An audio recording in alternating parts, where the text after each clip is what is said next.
You're listening to Short Inspirations from Ralph, Lord of the Second Chance, Part 2. Paul in Romans 4 quotes some words from King David, which says basically something like this: Fortunate those whose crimes are carted off, whose sins are wiped clean from the slate. Fortunate the person against whom the Lord does not keep score. We talked in the last episode about this thing called a mulligan, which is a golfing term for someone who's mucked up and it doesn't go on their score sheet. It's a mulligan. They're let off with the issue. It's not held against them. It's not recorded anywhere. And this is exactly what God does for us when we come to Him, even when we've done heinous things or thoughts or whatever, and He wipes the slate clean. And it's amazing that these words came from King David, who slept with someone else's wife and then eliminated her husband. Incredible. If you were to ask me, or anyone really, about what should happen to David, most of us would say, nah, he's gone too far.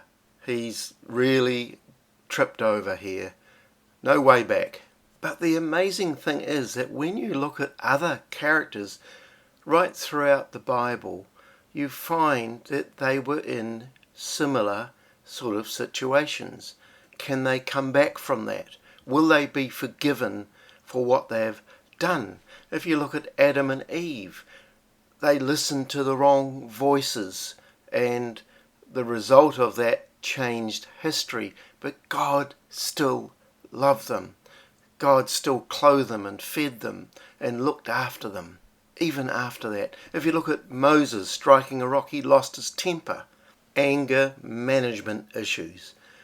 Abraham tried to do God's job for him and slept with his wife's maid in order to get a son.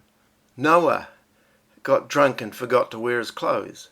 Jonah ran the other way, but God prepared a great fish to swallow him when he was thrown overboard from the ship that was going the other way. And then he ended up saving a whole city of Nineveh. Jacob was a deceiver. Solomon seemed to have an addiction to getting more wives, 700 of them, and then ended up going after their gods. Elijah had a meltdown and struggled, you could say, with mental health issues. Peter is an interesting character.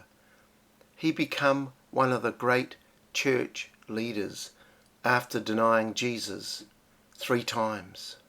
And this is a message for all of us, for you and I. You may think you've gone too far. You may think you don't qualify, you are not good enough. There is no way back. But here's the message of the good news of the gospel. There is a way back for you, because God will accept you back. No one is too far gone or the failure too big for God to handle. And this does not depend on you or your actions, but on God alone. Only He can forgive sin. God's grace covers all mistakes and failures. In fact, it's more than that. God can use your biggest failures for His glory. If you seek Him humbly, if you go after Him, He will be found by you. You will find Him. You see, God can and will radically change the lives of those who believe in Him, no matter what they've done.